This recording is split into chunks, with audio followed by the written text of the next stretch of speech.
এই যে বন্ধুরা, শুনছো? নতুন নতুন রোমান্টিক ভালোবাসার গল্প পেতে ও শুনতে চাইলে আমাদের আমিনুল লাভ স্টোরি চ্যানেলটি সাবস্ক্রাইব করে বেল বাটনটি অন করে দিও। লাইক কমেন্ট করতে মোটেও ভুলবে না কিন্তু। ধন্যবাদ সবাইকে। নীলা আমার দিকে রাগী দৃষ্টিতে তাকিয়ে আছে। আমি শুধু চুপচাপ বসে আছি। এভাবে রাগী দৃষ্টিতে তাকিয়ে আছো কেন? আমি কি ইচ্ছে করে বিয়ে করছি নাকি? চুপ, একদম চুপ। আমি তো আসলেই এই সম্পর্কে কিছু জানতাম না। যা হয়েছে তো হয়েছে, মেনে নাও না? আমি আর একটা কথাও শুনতে চাই না। আচ্ছা ঠিক আছে, তবে আর কতক্ষণ এইভাবে কান ধরে দাঁড়িয়ে থাকবো? সারা রাত। আল্লাহ, আমার কপালটাই কেন এত খারাপ। ভুলেই তো গেলাম পরিচয় দিতে। আমি শাহিনুর ইসলাম আকাশ, আর নীলা আমার বউ। আজ বিয়ে হয়েছে, আর বাসর রাতের কাহিনী হচ্ছে এগুলো। কিন্তু নীলা এমন কেন করছে বুঝতে পারছেন না, তাই না? চলুন একটু ফ্ল্যাশব্যাক থেকে ঘুরে আসি। দুদিন আগের ঘটনা। এই থামো থামো, আমি ছুটছি বাসের পেছনে। ভাই দাঁড়ান। অবশেষে বাস থামলো। আমি বাসের উপর উঠে পড়লাম। কি ভাই, কই ছিলেন? আরে ভাই, একটু ধরছিল, তাই বাথরুমে গিয়েছিলাম। আচ্ছা ঠিক আছে, সিটে যান। টিকিট দেখে সিট খোঁজা শুরু করলাম। B7 হ্যাঁ, এটাই B7। মাথা তুলে সিটের দিকে তাকাতেই দেখি একটা মেয়ে আমার সিটে বসে আছে, যেটা জানালার পাশে। মেয়েটা জানালার দিকে তাকিয়েছিল।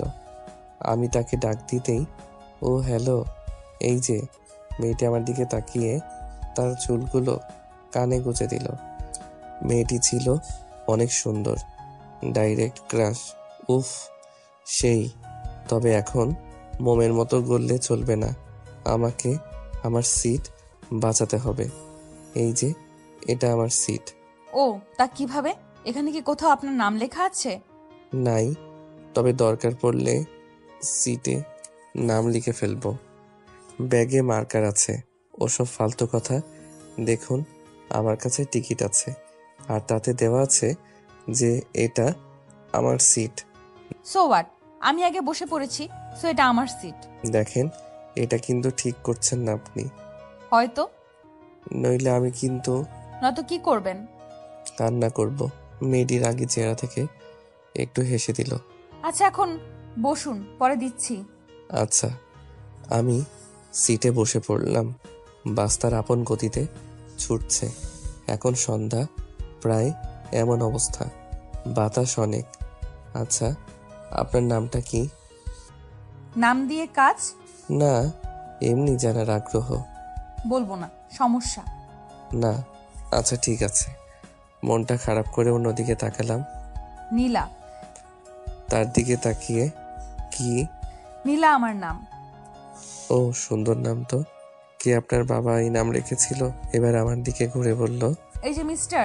হ্যাঁ মিস্টার না, আকাশ। হ্যাঁ আকাশ, দেখুন আমি কিন্তু বুঝতে পারছি আপনি লাইন মারার চেষ্টা করছেন, ভুলেও চেষ্টা করবেন না।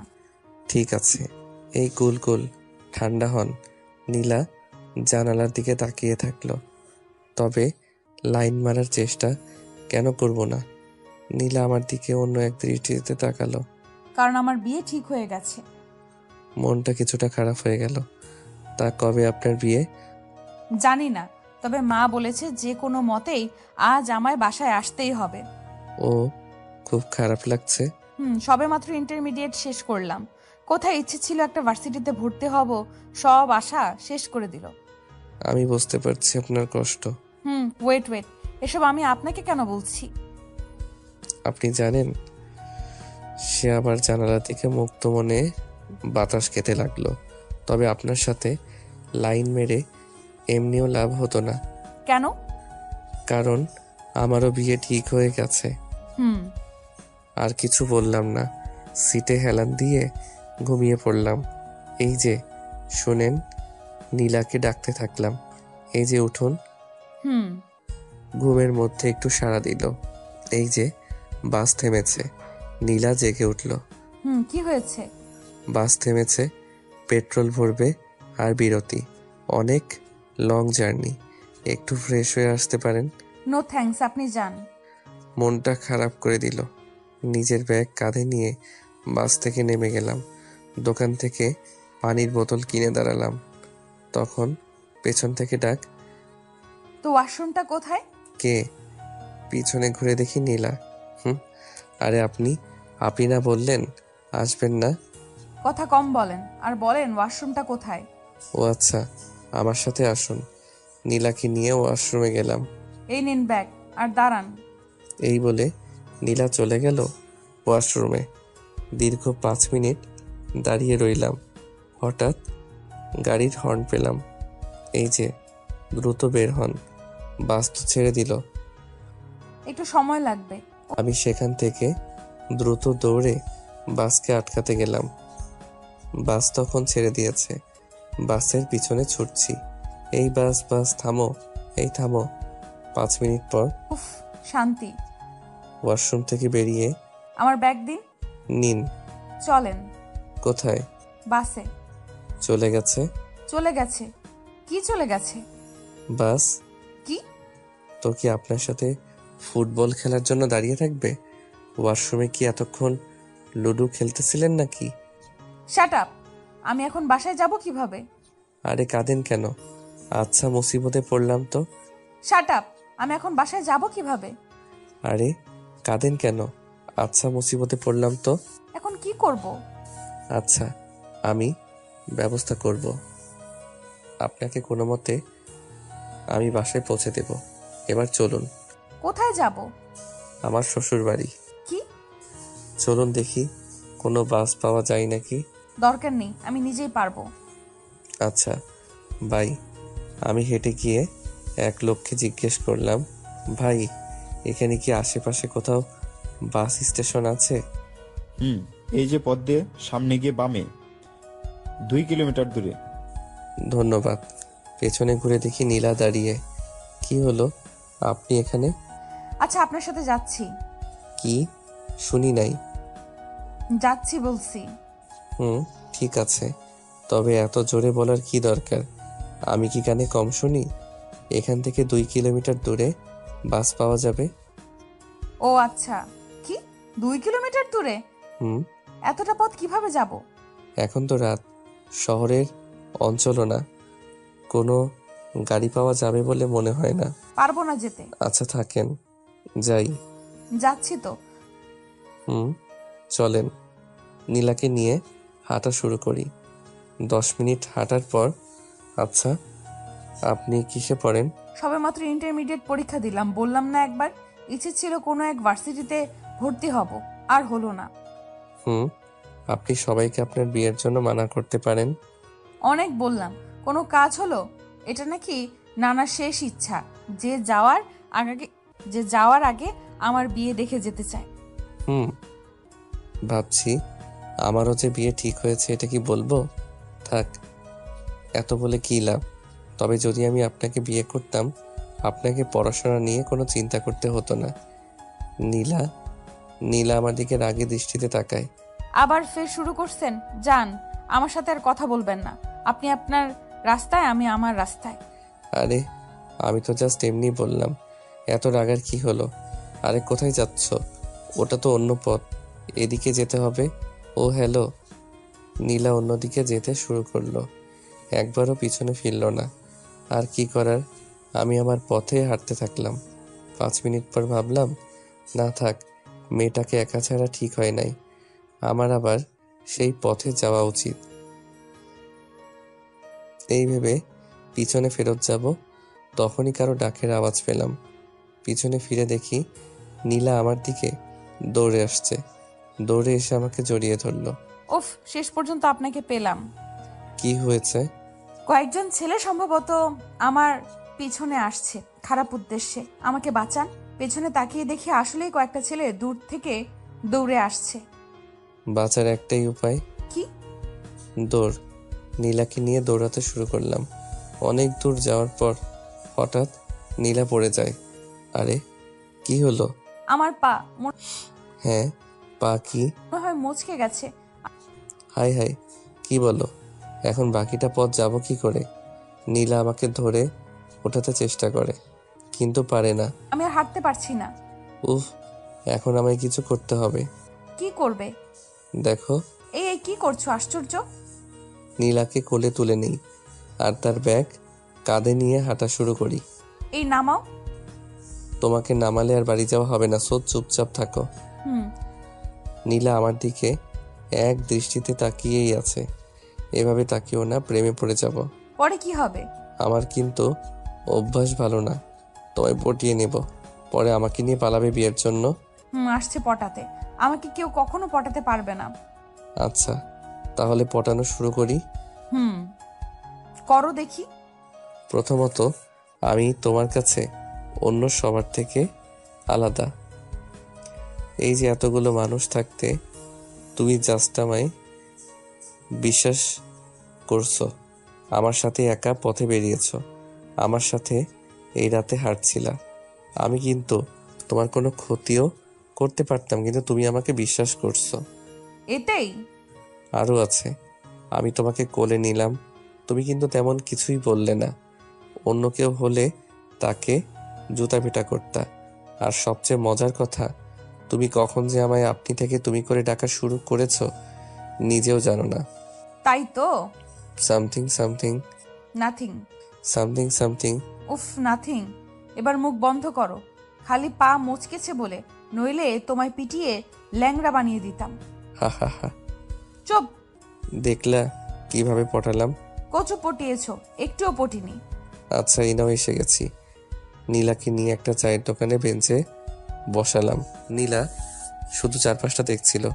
একটা শব্দে তার ঘোর ভাঙে। নীলা তাকিয়ে দেখে আমি চা হাতে নিয়ে দাঁড়িয়ে।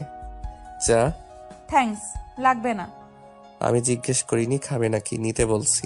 জোর করা হচ্ছে? ধরো তাই। আজব তো। একটু আজবই। নীলা চায়ের কাপ নিয়ে চা খেতে শুরু করলো। আজব তো। চারপাশটা অনেকটাই নীরব। ঝিঝি পোকার আওয়াজও শোনা যাচ্ছে। নীলা আর আমি এক বেঞ্চে বসে আছি, বাস আসার অপেক্ষা করছি। আশেপাশে আমাদের আরো কয়েকজনকে দেখতে পেলাম। একটু ঘুমের ঘোর ঘোর লাগছিল, তখনই বাসের হর্ন পেলাম। উঠে পড়লাম, ব্যাগ নিলাম। নীলার দিকে তাকালাম। আমার মনে হয় না তাকে আর কিছু বলতে হবে। আমি বাসে উঠে পড়লাম। অবশ্য নীলা আমার আগেই বাসে উঠে পড়েছিল। নীলার সিট দেখে ভাবছিলাম তার পাশে বসবো কিনা। বসে পড়ো। কি বললে? না শুনলে শোনার প্রয়োজন নেই। নীলার পাশের সিটেই বসে পড়লাম। কিছুক্ষণ পরেই বাস চলতে শুরু করলো। নীলা ফোনে যেন কি করছে। তার ফোনের স্ক্রিনে তাকাতেই দেখলাম একজন ছেলের ছবি ওয়ালপেপারে লাগানো। দেখে কৌতূহল হলো। তাকে জিজ্ঞেস করলাম, কে সে? দ্রুত স্ক্রিন অফ করে দেয়। আপনার জানার প্রয়োজন নেই। না, এমনি না বলতে চাইলে প্রয়োজন নেই। বাস চলতে থাকে, জানালা খোলা, তাই পাশ দিয়ে অবিরাম বাতাস যাচ্ছে। ভালোই লাগছিল। পূর্ণিমা রাত। নীলার দিকে তাকালাম। চাঁদের আলোতে নীলার মুখ যেন আরো উজ্জ্বল হয়ে উঠেছে। প্রেমে পড়তে ইচ্ছে করছে, কিন্তু না, নিজেকে শক্ত করলাম। তার বিয়ে হচ্ছে আর আমারও কি লাভ মায়া বাড়িয়ে। ঘুমিয়ে পড়লাম। যখন ঘুম ভাঙলো তখন আশপাশে তাকিয়ে বুঝতে পারলাম আমার গন্তব্য আর বেশি দূর নয়। এবার নীলার দিকে তাকালাম। সেও গভীর ঘুমে মগ্ন। কি জানি ভেবে তার একটি ছবি তুলে রেখে দিলাম। প্রস্তুত হচ্ছিলাম ব্যাগ নিয়ে নামবো। ভাবলাম তাকে কি একবার ডাকবো? না থাক। ব্যাগ নিয়ে নেমে পড়লাম বাস থেকে। ভেবেছিলাম আর মনে হয় তার সাথে দেখা হবে না, কিন্তু বিধাতার ইচ্ছে অন্য কিছু ছিল। বাস থেকে নেমেই একটা রিক্সা নিলাম। অনেকদিন পর নিজ গ্রামে এসে ভালোই লাগছিল। 15 মিনিট পর নিজ বাড়ির সামনে এসে নামলাম। রিক্সা থেকে নামলাম, ভাড়াটাও দেবার সুযোগ পেলাম না। যত সবাই আছে আমাকে নেয়ার জন্য এসে পড়েছে। বাড়ির পিচ্চি বাচ্চাও বাকি নেই। বাড়ি পৌঁছাতে সবার হাজার প্রশ্ন আর অনেক কেয়ার। নিজেকে এক মুহূর্তের জন্য সেলিব্রিটি মনে করতে শুরু করলাম।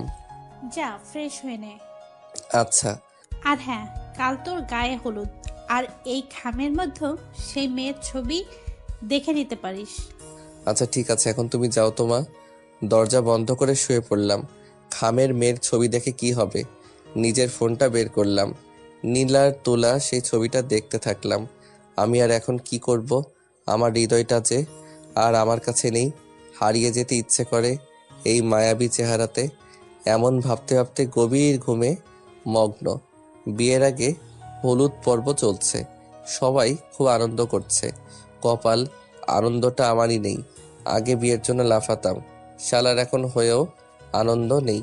কেন যে প্রেমে পড়তে গেলাম। এইভাবে বিয়ের রাত এসে পড়ে, আমি বর সেজে যাই। সব নিয়মের পর কনের আসার পালা। আমি তো জাস্ট মুখ গোমরা করে বসে আছি, আশপাশ হই হুল্লোড়। আমার বন্ধুরা বসে আছে। এই বেটা, তোর বিয়ে আর তুই মন খারাপ করে বসে আছিস কেন? একটু হাস। হারামখোর, বিয়ে করতে আসছি কোনো কমেডি শো দেখে হাসার জন্য আসি নাই। বাই দ্য ওয়ে, আমি আছি চিন্তায়, একটু পর বিয়ে হবে। আল্লাহই জানে আমার বউটা কেমন জল্লাদ। না না, এমন নেগেটিভ কথা চিন্তা করাটাও মোটে শুভ নয়। ওই দেখ কোণে আসছে, মানে ভাবে আসছে। আমি মুখ তুললাম, বউ আসছে, মাথায় ইয়া লম্বা ঘোমটা দেয়া। সবাই মিলে তাকে আমার পাশে বসালো। দেখলাম কাজী সাহেবও আসছেন। আমার কুরবানিটা ভালো মতোই করবেন দেখতেছি। সবার কাছে কাজী লাগলেও আমার কাছে কসাই লাগছে। খোদাই জানে কত সিঙ্গেল পোলাগো জল্লাদের হাতে তুলে দিছে। ইস, আমার পাশে এই মেয়ে না হয়ে নীলা হতো কি ভালোই না হতো। আল্লাহ এমনটা করতো তাহলে কত ভালো হতো। মামনি, ঘুমটাটা উঠাও। সে শুধু মাথাটা ঝাঁকালো আর ঘোমটা নামালো। আমার বন্ধু বলল, আরে শালা, নিচে না তাকায় ভোটারে দেখ। না চাইতেও তাকালাম। সামনে কোণের দিকে তাকাতেই চোখগুলো আমার বড় বড় হয়ে গেল। রুমাল দিয়ে মুখ ঢেকেছিলাম, তা হাত থেকে নিচে পড়ে গেল। হাতটা দিয়ে চোখ কসলালাম। এটা কি কল্পনা না বাস্তব? কিছু খাইয়ে আসলাম নাকি? না তো, তেমন তো মনে হয় না। তার মানে আমার সামনে নীলা বসে আছে, যে আমার হারামি ফ্রেন্ডসগুলোর ভাবি। হোয়াট? মামনি, কবুল বলো। নীলার চোখের দিকে তাকাতেই ভয় লাগছে। সেও আমার মতো অবাক, তবে তার চেয়ে রাগটাই বেশি। কবুল। সবাই মাশাল্লাহ বলে উঠল। আবার বলো। কবুল। আরেকবার। একবার বললামই তো, কানে কি কম শোনো? এই কথা বলে নীলা নিজেই থাক, বলে ওঠে। কি উল্টাপাল্টা বলে ফেললাম। বিয়ের সব কাজ ঠিক মতো শেষ হলো আর বাসর ঘরে ঢুকলাম। ঢুকতেই আমি দরজা লাগানোর আগেই নীলা দরজা লাগিয়ে বলে, কানে ধরো। কি? যা বলছি তাই করো। মানে? করবি নাকি? আচ্ছা আচ্ছা। কানে ধরে দাঁড় করিয়ে বিছানায় বসে পড়ে। সো এই ছিল আমার ফ্ল্যাশব্যাকের কাহিনী। এখন বর্তমানে আসা যাক। দীর্ঘ 15 মিনিট ধরে দাঁড়িয়েই ছিলাম। হঠাৎ নীলা ডাক দিল, এইদিকে আয় আর কান ছাড়। তার পাশে এসে বসলাম। কাছে আয়। কাছে আসতেই ঠাস করে একটা থাপ্পড় মেরে দেয়। ওই দিন বাসা থেকে এইভাবে চলে গিয়েছিলিস কেন? ঘুমাচ্ছিলে, তাই বিরক্ত করিনি। জানিস বাস থেকে নেমে তোকে কত খুঁজেছি। হুম। তোর এইভাবে চলে যাওয়ায় তোকে একটু একটু করে মিস করতে শুরু করি। না চাইতেও একসময় ভালোবেসে ফেলি। তোকে ভালোবাসি বলে বিয়ের আগে বরের ছবিও দেখলাম না, কিন্তু ভাগ্যের কারণে তুই আমারই বর, কাকতালীয় ভাবে। আমি মাথা চুলকাতে থাকি। তো রেগে আছো কেন? নীলা আমার বুকে ঝাঁপিয়ে পড়ল, আমাকে জড়িয়ে ধরলো আর বুকে ঘুষি মারতে থাকে। পাগল, তোকে ভালোবাসি। চুপ। ভালোবাসবে দেবে তুমি আমার মতো করে। তবে কখনো তুই, কখনো তুমি, আবার কখনো আপনি আমার দ্বারা হচ্ছে না। যে কোনো একটা ডাকো। আমার প্রপার্টি যেটা খুশি সেটা ডাকবো। প্রপার্টি? আমায় কবে নীলা আমার ঠোঁটে হাত রাখলো? কোনো কথা না। নীলা বাতি বন্ধ করে দেয়। আমি কিছু দেখি নাই। সকালে। এই ওঠো। হুম। আরে উঠবা নাকি? যাও তো একটু ঘুমাই। তুই উঠবি নাকি? কি? ক্যারে এত কাকের মতো চেঁচাস? এই বলে কম্বলটা দিয়ে মাথা ঢেকে দেই। আমি কাক? বুকে ইচ্ছা রকম ঘুষি মারতে থাকি। এই ফকির নিউট বলছি। কে কে? ভূত? আচমকা জেগে যাই। না, তোর জম। কি? চোখ কসলাতে থাকি। চোখ খুলে দেখি নীলা। সকালের আলোতে নীলাকে যেন আরো সুন্দর পরীর মতো লাগছে। এই শোনো না, কি? তুমি এত সুন্দর আরো এত মিষ্টি কেন? ইচ্ছে করে তোমাকে খেয়ে ফেলি। সাত সকালে কি পাগল হলেন নাকি? তুমি থাকো, পরে পরে ঘুমাও, আমি চলে যাচ্ছি। নীলা উঠতে যাচ্ছিল কিন্তু তার হাত ধরে ফেলি আর টান দেই। আমার বুকের উপর পড়ে গেল নীলা। নীলার চুলগুলো আমার মুখের উপর পড়ে যায়। আমি নীলাকে আরো কাছে টেনে নেই। তার মুখের ঠোঁটের আরো কাছাকাছি আসতে ঠক ঠক। জামাইবাবু আর কতক্ষণ, এবার তো উঠেন। নীলা হুট করে উঠে পড়ল, দরজা খুলতে চলে গেল। ধ্যাত, আর আসার সময় পেল না। রোম্যান্সের 12টা বাজিয়ে দিল। নীলা আমার চেহারা দেখে মুখ চেপে হাসছে। বিয়ের সপ্তাহ পর। স্যার আপনার অর্ডার। ও হ্যাঁ, বল দোস্ত, কি খাবি? আবারও তো 2 cup coffee please. 2 cup coffee? Yes sir. তো বল, কি সেই তোর কথা যার জন্য আমাকে এই কফি শপে নিয়ে এসেছিস? বলছি, দেখ তোর বিয়ে হয়ে গেছে, আমারও কিন্তু হয়ে গেছে। তো তোর কি কোথাও ঘুরতে যাওয়ার প্ল্যান আছে? প্ল্যান? না। আমার একটা প্রস্তাব আছে। কি? চল হানিমুনে যাবি। হানিমুন? ছি ছি, তোর সাথে হানিমুনে যাই কিভাবে? মাথা কি তোর ঠিক আছে? হাদারাম, আমার কথা বলেছি নাকি? তাহলে? যে যার বউ। দেখ, হানিমুনে গেলে রোমান্স আর ঘোরা দুটোই হবে। মানে আমরা দুজন হানিমুনে যাব একসাথে আমাদের বউ নিয়ে? হুম। না, আইডিয়াটা খারাপ না, বাট যাবিটা কোথায়? কোথায় আর, কক্সবাজার। কি? কক্সবাজার? কক্সবাজার। আমরা হানিমুনে যাচ্ছি রোববার। সত্যি? নীলা দৌড়ে এসে আমার গালে কিস করে। আমারও ইচ্ছে ছিল আমার জামাইয়ের সাথে কক্সবাজার যাওয়ার। থ্যাংক ইউ বাবু। নীলা সত্যি অনেক খুশি হয়েছে। রবিবার? কই তাড়াতাড়ি, এতক্ষণ লাগে নাকি? আরে আসছি তো। ধ্যাত, রুমেই ঢুকে পড়লাম। কি হলো এত এত এত? নীলাকে দেখে বড় ধরনের ক্রাশ খেয়ে গেলাম। হা করে তাকিয়ে আছি, মনের মতো সেজাচ্ছে। কি হলো, হা করে আছো কেন? আর চোখ সরাও, আমার কি লজ্জা লাগে না? কি?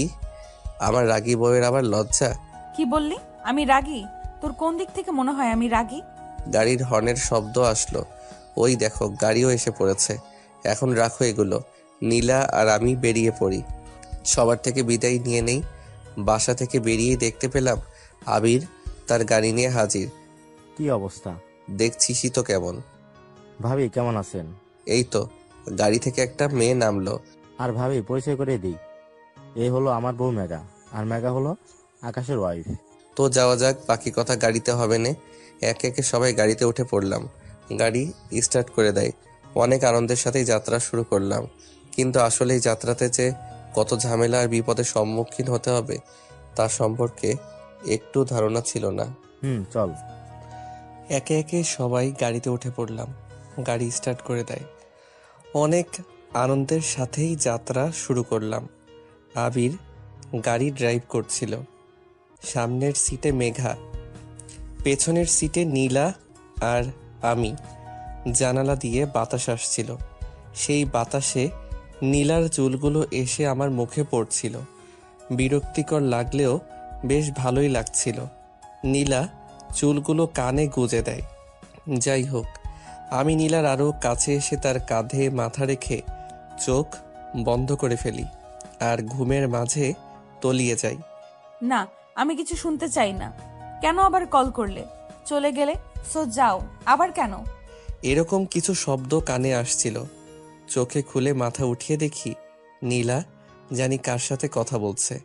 ফোনটা কেটে দেয়। ব্যাপারটা কি হলো? কে কল করেছিল? কি বলছিলাম, কে কল করেছিল? না, কেউ না, মানে তেমন কেউ না। বলেই মুখটা জানালার দিকে ফিরিয়ে নিল। গাড়ি চলছিল। সামনের সিটে আবির আর মেঘা কথা বলেই যাচ্ছিল। আমি নীলার পাশ থেকে একটু সরে জানালার দিকে গিয়ে বাইরে তাকিয়ে থাকলাম। আচ্ছা আবির, কক্সবাজারে তো রাতে রওনা দেয়, কিন্তু আমরা সকালে যাচ্ছি কেন? আরে বুঝিস না, আমাদের পোষাতে পোষাতে রাত হয়ে যাবে, আর রাতে গেলে তো আমি আমার বউ আর তুই ভাবিকে আলাদা সময় দিতে পারবি। নীলার দিকে তাকালাম। দেখে বোঝা যাচ্ছে তার মনটা উদাসীন। ভাবলাম তাকে জিজ্ঞেস করব, কিন্তু কেন গিয়ে করতে পারলাম না। গাড়িতে থেকে নামতে শুরু করি। কক্সবাজারে পৌঁছে গেলাম। একটা হোটেলে উঠে পড়লাম। এই নে চাবি। হুম। 36 নাম্বারটা তোর রুম আর 35 নাম্বারটা আমার রুম। আচ্ছা। নীলার কাছে গিয়ে নীলাকে ডাক দিলাম। নীলা। কোনো উত্তর নেই। নীলা, এই যে ম্যাডাম। তার গায়ে ধাক্কা দিয়ে। হ্যাঁ হ্যাঁ, কি? কোথায় হারিয়ে গিয়েছিলেন? না, কোথাও না। আচ্ছা চলুন। কোথায়? কোথায় আবার? রুমে। আচ্ছা। তারপর নীলাকে নিয়ে রুমে চলে গেলাম। রুমে গিয়ে ব্যাগ রাখলাম। এরপর নিজের কাপড় নিয়ে চলে যাই ওয়াশরুমে। গোসল করে বেরিয়ে দেখি রুমে নেই। চারপাশে দেখলাম, না নেই, কিন্তু কিছু কথার আওয়াজ পাচ্ছিলাম। আওয়াজ বারান্দা থেকে আসছিল। আমি বারান্দার কাছে গিয়ে দাঁড়ালাম। না, এটা আর সম্ভব না। তুমি চলে যাও, আমার আর দরকার নেই। সো প্লিজ যাও। আমি বারান্দায় গিয়ে বললাম, নীলা। নীলা চমকে যায়, দ্রুত ফোন কেটে দেয়। তুমি? নীলা, তুই সত্যি বলবে কি হয়েছে প্লিজ? নীলা মাথা নিচু করে দাঁড়িয়ে আছে, কিছু বলছে না। কি হলো, কিছু বলবে না? আমি আমার হাত নীলার কাঁধে রাখলাম। দেখো, আমার এখন একটুও ভালো লাগছে না। আমি তোমাকে সব পরে বলবো। এখন আমাকে প্লিজ একটু একা ছেড়ে দাও। নীলা আমার হাত তার কাঁধ থেকে সরিয়ে বারান্দা থেকে চলে গেল। আমি শুধু সেখানে দাঁড়িয়েই রইলাম। রুমে গিয়ে দেখলাম সে ওয়াশরুমে গিয়েছে। আমি সোফায় গিয়ে বসলাম। সোফায় হেলান দিয়ে ভাবছি নীলার কি হলো, সে এমন কেন করছে, কেই বা তাকে কল করছে।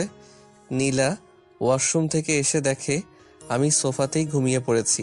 নীলা কিছুক্ষণ আমার দিকে তাকিয়ে থাকলো, পরে বিছানা থেকে একটা কম্বল নিয়ে আমার গায়ে দিয়ে দিল আর আমার মাথায় একটা ভালোবাসার পরশ এঁকে চলে গেল। সকালের আলো আমার মুখের উপর পড়ল। চোখ খুলে নিজেকে সোফায় পেলাম। আমার উপর একটা কম্বল দেয়া ছিল, কিন্তু আমি যতটুকু জানি আমি এভাবেই শুয়ে পড়েছিলাম। তার মানে উঠে দেখি নীলা বিছানায় ঘুমাচ্ছে। তার ঘুমন্ত মায়াবী চেহারা আমাকে তার দিকে আকর্ষণ করছিল। আমি বারান্দায় চলে গেলাম। কেন জানি এখন খারাপ লাগছে। আমি বারান্দায় চলে গেলাম, কেন জানি খারাপ লাগছে। হঠাৎ দরজায় নক। আমি গিয়ে দরজা খুললাম।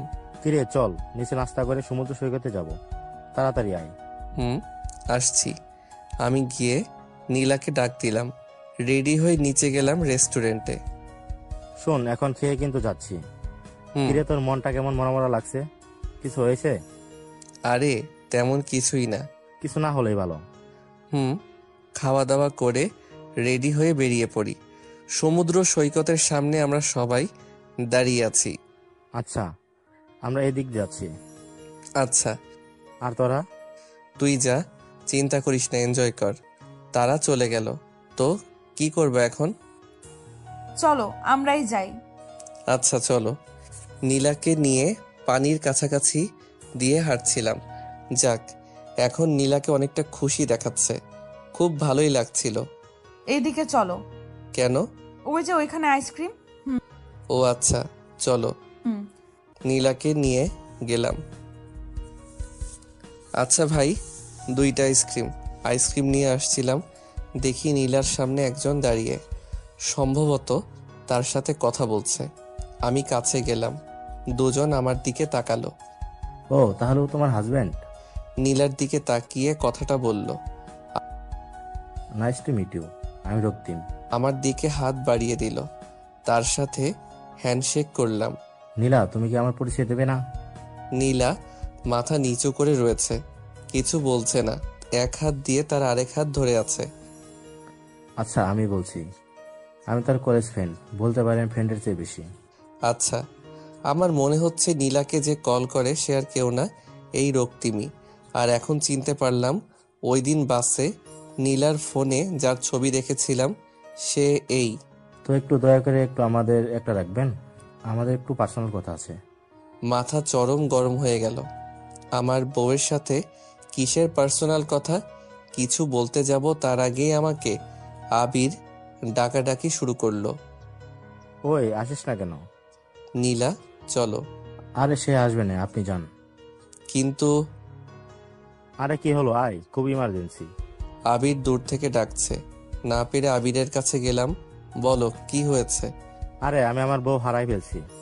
কি বলস উল্টা পাল্টা? আরে মেঘাকে খুঁজে পাচ্ছি না। কিন্তু কিভাবে কি? সেসব পরে, আগে খুঁজে দেখি। পরে মেঘাকে খুঁজতে শুরু করি। অনেক পরে মেঘাকে পাই। আমাদের থেকে অনেকটা দূরে চলে গিয়েছিল। ভাইরে, হানিমুনে আসছিস না এভাবে খাটাতে আসছিস? সরি রে। আচ্ছা, নীলা? আরে নীলা কোথায়? ঠিক হয়তো। নীলা কোথায়? নীলা খুঁজতে থাকি। সারা বীচ খুঁজে নীলাকে পেলাম না। এক কাজ কর, নীলাকে কল দে। ফোন দে। কোন হোটেলে? আমার মনে হয় হোটেলে গিয়েছে। হোটেলে ব্যাক করলাম। আমার রুমে গেলাম। রুমে গিয়ে দেখলাম কিন্তু নেই। বারান্দায় গেলাম। হ্যাঁ, নীলা সেখানে দাঁড়িয়ে। তুমি চলে এলে কেন? আমার ভালো লাগছিল না। তাই বলে এভাবে চলে আসবে?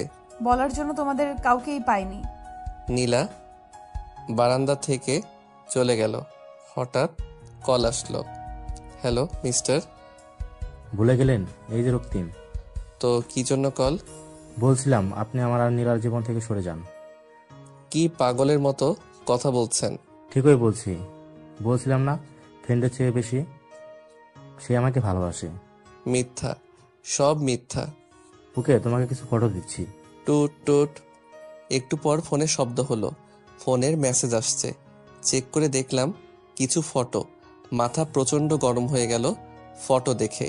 নীলার আর তার কিছু ছবি। কফি শপ, শপিং মল এবং পার্কে নীলার সাথে তোলা সেলফি। নীলাকে ডাকলাম। হ্যাঁ বলো। নীলাকে ছবিগুলো দেখালাম। নীলা অবাক হয়ে তাকিয়ে আছে। এইগুলো কি? কে এসে? এখন বুঝতে পারছি। কি? আমাকে বোঝানোর সুযোগ দাও। ঠাস, আর দরকার নেই। আমি সব বুঝে গেছি। এই বলে রুম থেকে বেরিয়ে গেলাম। নীলা সেখানে দাঁড়িয়েই কাঁদতে থাকে। হোটেল থেকে বেরিয়ে বাইরে হাঁটতে থাকি। খুব খারাপ লাগছিল। নীলা এটা কি করে করলো? আর আমি বা কিভাবে এই হাত দিয়ে তাকে মারলাম? সব কিছু যেন ওলট পালট হয়ে যাচ্ছে। অনেকক্ষণ ধরে সাগর পাড়ে হাঁটতে থাকি। কিছুক্ষণ পর আবির ফোন করলো। হ্যালো, তুই কই? এই হোটেলের সামনেই। ও, আর নীলা কি তোর সাথে না? না, ও হোটেলের রুমে। কি বলছিস? হোটেলের রুমে তো নীলা নেই। তোর সাথে না? না, তাহলে কোথায়? সেটা জানলে কি কল করতাম? আচ্ছা, আমি আসছি। ব্যাপারটা হলো কি, কোথায় যেতে পারে? দৌড়ে হোটেলে গেলাম। উঠে নিজের রুমে গেলাম। দেখলাম সামনে আবির দাঁড়িয়ে। তুই এসেছিস? নীলা, তাকে কল করছস? কোনো লাভ নেই। কেন? আবির নীলার ফোন আমার সামনে তুলে ধরলো। ফোন? এটা তো নীলার ফোন। হ্যাঁ, রুমে ছিল। তার মানে ফোন নেয়নি? না। তাহলে কোথায় যেতে পারে? কোথাও যায়নি। মানে? নিয়ে যাওয়া হয়েছে। বুঝলাম না। চাষ একটু কমন সেন্স ইউজ কর। আর বের হলে জুতা পরে বের হই। আর দরজাটা লাগিয়ে যায়, কিন্তু জুতা এখানেই পরে রয়েছে আর দরজা খোলা ছিল। তার মানে কি বলতে চাইছিস? নীলাকে কিডন্যাপ করা হয়েছে। তাকে অজ্ঞান করে নিয়ে যাওয়া হয়েছে, কারণ জ্ঞানে থাকলে চেঁচামেচি করতো। ঠিক বলছিস। আমার মনে হচ্ছে এই কাজ কে করেছে বুঝতে পারছি। আচ্ছা, ফোন নাম্বার ট্র্যাক করব, কিভাবে করা যায়? ট্যাগ? পেয়েছি। রিফাত পারে। ঠিক, দাঁড়া নাম্বারটা দিচ্ছি। আসলে রিফাত আমার ফ্রেন্ড, আর সে এসবে এক্সপার্ট। তাকে রক্তিমের নাম্বারটা দিলাম, যেটা দিয়ে আমাকে কল করেছিল। রিফাতকে কল করে নাম্বারটা ট্র্যাক করে লোকেশনটা নিয়ে নিলাম। মেঘাকে হোটেলে রেখে আমি আর আবির বেরিয়ে পড়লাম। লোকেশনটা অনেকটা পাহাড়ি অঞ্চলের কাছাকাছি। গাড়ি চলছে। মাথায় অনেক চিন্তা। শুধু দোয়া করছি যাতে নীলার কোনো ক্ষতি না হয়। 1 ঘন্টা পর সূর্য প্রায় ডুবো ডুবো। লোকেশনটা ছিল পাহাড়ের গা ঘেঁষে একটা বাড়ি। আমি গাড়ি থেকে নামলাম। হাঁটতে হাঁটতে বাড়ির সামনে আসলাম। শোন, দরজা দিয়ে ঢুকলে মনে হয় না সুবিধা হবে। তো কিভাবে যাব? দেখ কোনো জানালা খোলা পাস নাকি। আমি বাড়িটা ঘুরে জানালা আছে কিনা দেখতে থাকলাম। পাকা একতলা বাড়ি, অনেক আগের মনে হচ্ছে। আবির ডাকতে আবির দৌড়ে ছুটে আসলো। কি পেয়েছিস? দেখ সামনে। আবির সামনে তাকাই। বারান্দার দরজাটা খোলা। আমি আর আবির তাতে ঢুকে পড়লাম। বাড়িটা বেশ বড়ই, অনেকগুলো রুম। আমি নীলাকে খুঁজতে থাকলাম। হঠাৎ একটা চিৎকার শুনলাম। প্লিজ রক্তিম, আমাকে ছেড়ে দাও। তোমাকে আর ছাড়বো না। অনেকভাবে বোঝানোর চেষ্টা করেছি, বুঝোনি। তুমি বুঝতে পারলে না আমার ভালোবাসা। তুমি শুধু আমার, আর আমার না হলে কারো হতে দেব না। রক্তিম এক পা করে এগোতে থাকে আর নীলা পেছাতে থাকে। না না রক্তিম। রক্তিম প্রায় ঝাঁপিয়ে পড়তে যাবে, নীলার চোখ বন্ধ করে চিৎকার দেয়। হঠাৎ একটা আওয়াজ পায়, তারপর সব নীরব। নীলা ভয়ে চোখ খুলছে না। তারপর চোখ খুলে দেখে রক্তিম নিচে পড়ে আছে। উপরে তাকিয়ে দেখে আমি লাঠি হাতে নিয়ে দাঁড়িয়ে। নীলা যেন স্বস্তির নিঃশ্বাস ফেলল। চোখ দুটো বন্ধ করে সেখানে নিজের দেহ দেয়ালের সাথে হেলিয়ে দেয়। নীলার আমার পাশের সিটে, সামনে আবির ড্রাইভ করছে আর তার পাশে অজ্ঞান রক্তিম বাধা অবস্থায়। তাকে থানায় প্রমাণ দিয়ে আসা হয়। সবচেয়ে বড় প্রমাণ ছিল হোটেলে সিসিটিভি ক্যামেরায় রক্তিমকে যেতে দেখা যায়। হোটেলের দিকে রওনা দেই থানা থেকে। নীলা আমার বিপরীত দিকে জানালা দিয়ে বাইরে তাকিয়ে। সমুদ্র দেখা যাচ্ছে, অনেক বাতাস, সমুদ্রের পাশ দিয়ে রাস্তা। একটা কথাও বলিনি আমি নীলার সাথে, না বলেছে সে। হোটেলে এসে নীলা নিজের রুমে চলে যায়, আমি আর যাইনি, বাইরে থাকি। আধা ঘন্টা পর আবির কল করে। তুই কই? কফি হাউসে। তুই এখানেই থাক, আমি আসছি। আচ্ছা। 15 মিনিট পর আবির আসলো। বস। আবির বসলো। বল, কি বলবি? স্যার, আপনার অর্ডার। 2 cup coffee. আচ্ছা। ওয়েটার চলে গেল। শোন। আমি অন্যমনস্ক হয়ে অন্যদিকে তাকিয়েছিলাম। তার কথা শুনে হুশ এলো। হ্যাঁ হ্যাঁ, কি? তুই নীলাকে থাপ্পড় মেরেছিস? অন্যদিকে তাকিয়ে উত্তরটা দিলাম। তোর কি মনে হয় তুই এটা ঠিক করেছিস? আমি জানি না, কিন্তু তখন আমার মাথা অনেক গরম ছিল। তাই বলে মেরে দিবি? ওগুলা দেখলে কার মাথা ঠিক থাকে? একবারে শোনার চেষ্টা করেছিলি সে কি বলতে চেয়েছিল? কিন্তু তুই এসব জানলি কি করে? নীলা বলেছে, সব বলেছে, যা তোর জানা উচিত ছিল। সব না জেনে নীলাকে অবিশ্বাস করলি। মানে সত্যিটা কি? বলছি। নীলা বলেছে, সব বলেছে, যা তোর জানা উচিত ছিল। সব না জেনে নীলাকে অবিশ্বাস করলি। মানে সত্যিটা কি? বলছি। রক্তিম আর নীলার মাঝে আগে একটা সম্পর্ক ছিল, প্রায় 1 বছর। সব ঠিক ছিল। একদিন হঠাৎ রক্তিম সম্পর্কটা ভেঙে চলে যায়। নীলা অনেক বললেও সে ফিরে আসে না। কারণ একটাই, তার আর নীলাকে ভালো লাগে না। এরপর নীলার কাহিনী সম্পর্কে আর কিছু বলতে চায় না। কেন? কি আর করব, বাকিটা ওই যে শেখা খাইলে যা হয় তাই হয়েছে। সারাদিন কাঁদতো আর ঘরে বসে থাকতো। এরপর তার বিয়ে ঠিক করে ফেলা। সেই স্ত্রী করে যে বিয়ে করে তাকে ভুলে যাবে। আর তোর কাহিনী, বাসের কাহিনীর পর থেকে একটু একটু করে তোকে ভালোবাসতে শুরু করে। এরপর বিয়ে শেষ, প্রায় ভুলে যায় রক্তিমকে। তবে ওই দিন আসার সময় রক্তিম ফোন করে বলে যে সে নাকি ব্যাক করতে চায়। সে নিজের সব ভুল বুঝতে পেরেছে। নীলা বোঝায় এটা সম্ভব না, কিন্তু রক্তিম মানতে রাজি না। এই নিয়ে নীলা অনেক টেনশনে ছিল। রক্তিম নানাভাবে বিরক্ত করেছিল। ওই দিন সেই বিচে তোর সাথে রক্তিমের দেখা হয় না? হয়েছে। রক্তিম সব শেষ করবে বলে নীলার কাছে কথা বলার সময় চায়, কিন্তু তা না করে নানাভাবে ভয় দেখানোর চেষ্টা করে। বলে না মানলে আগে ছবিগুলো দিয়ে দিবে। তাও সে মানেনি, কারণ তোকে ভালোবাসে। এরপর তো ছবিগুলো তো দিলই, এতে শান্তি হলো না। শেষে তুলে নিয়ে গেল। এতটুকু বলে আবির থেমে যায়। আমার চোখ একটু ভেজা ভেজা লাগছে, বুঝতে পারছি না কি হচ্ছে। আশা করি আর কিছু বোঝানোর নেই। এই বলে চলে গেল। আমি কফি শপেই রয়ে গেলাম। না, নীলার কাছে ক্ষমা চেয়ে নিতে হবে। আমি ভুল করে ফেলেছি। হোটেলে ব্যাক করলাম, নিজের রুমের সামনে গিয়ে নক করলাম। 2 মিনিট ধরে দাঁড়িয়ে রয়েছি, গেট খোলার কোনো নাম নেই। আবার নক করতে যাব, অমনি গেট খুলে দিল। গেট খুলে কোনো কথা না বলে চলে গেল। আমি শুধু তাকিয়েই থাকলাম। দরজাটা লাগিয়ে রুমে ঢুকলাম। নীলা বারান্দায় গিয়েছে। আমি বারান্দায় গিয়ে দাঁড়ালাম। আমি তার কাঁধে হাত রেখে বললাম, নীলা। এক ঝটকায় আমার হাতটা সরিয়ে দিয়ে চলে যায়। আমি অবাক হয়ে গেলাম। এত রাগ, ব্যাপারটা কি? না না, আমাকে কিছু করতে হবে। রুমে গিয়ে দেখি নীলা বিছানায় উল্টো দিক হয়ে শুয়ে আছে। চারপাশে তাকালাম, কিছু না বুঝে আমি চুপচাপ তার পাশে শুয়ে পড়লাম। আমি গিয়ে তাকে জড়িয়ে ধরলাম। ধাক্কা দিয়ে সরিয়ে ফেললো। খবরদার আমাকে একদম টাচ করবে না, আর এই বিছানাতে তো ভুলেও শোবে না। চুপ। আমি নিচে পড়ে রইলাম। হাই হাই, বলে কি? আমার কি হবে? আমার হানিমুনের কি হবে? একদম চুপ, কোনো হানিমুনের নাম নিবি না। মন খারাপ করে ফেললাম। তা চুপ। একটা শাট আপ, মুখ বন্ধ করবি নাকি? উঠে দাঁড়ালাম, গিয়ে একটা বালিশ নিলাম।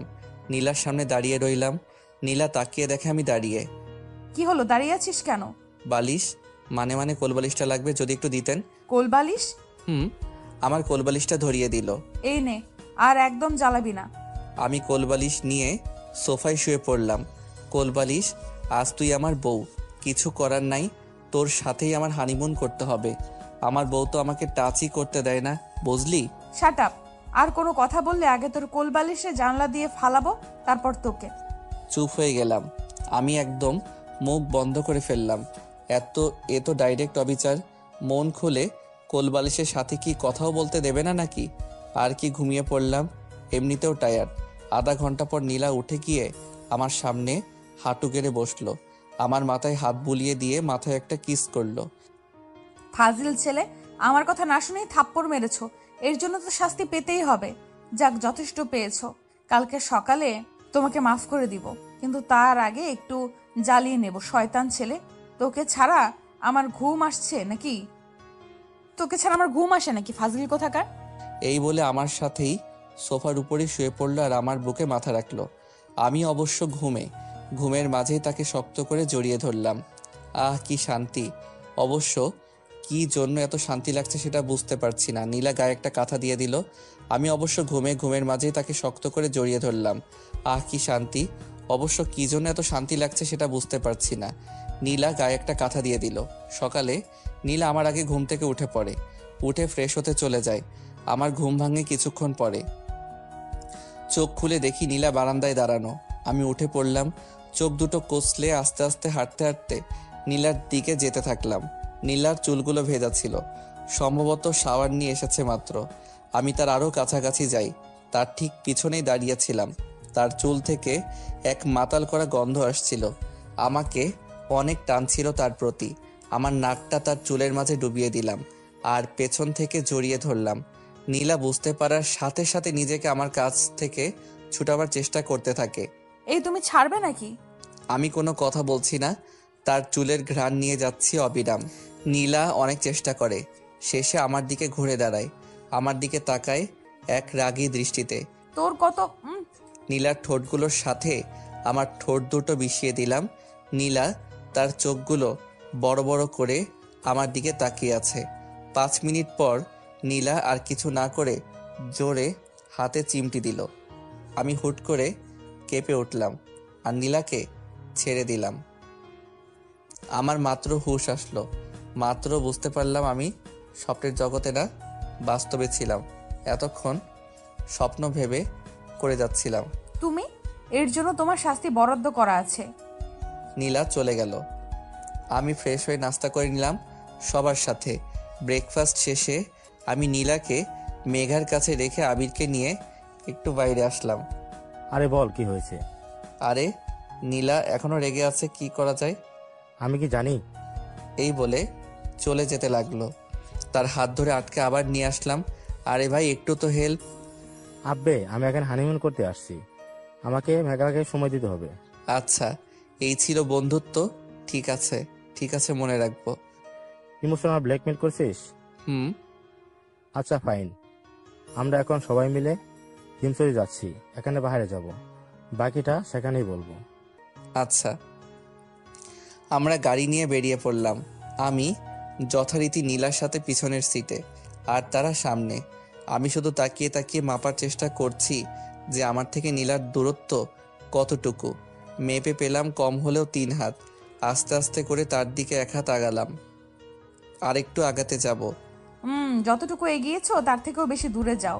হাই হাই, বুঝলো কেমনে? আমি আবার আমার আগের জায়গায় বসে পড়লাম। গাড়ি পৌঁছে যায়, আমি মূল গন্তব্যে পৌঁছে যাই, যেটা হলো একটা পাহাড়ের উপর। নীলা দাঁড়িয়ে চারপাশটা দেখছে। এই নে। আবির আমার দিকে একটা গোলাপ বাড়িয়ে দিল। এটা দিয়ে কি করব? নীলাকে প্রপোজ কর। আমরা নিশ্চিত ধারণা এমন করলে তার রাগ 99% থাকবে না। ও আচ্ছা, বাট 0.1% কেন হবে না? 100%ও তো বলতে পারতি।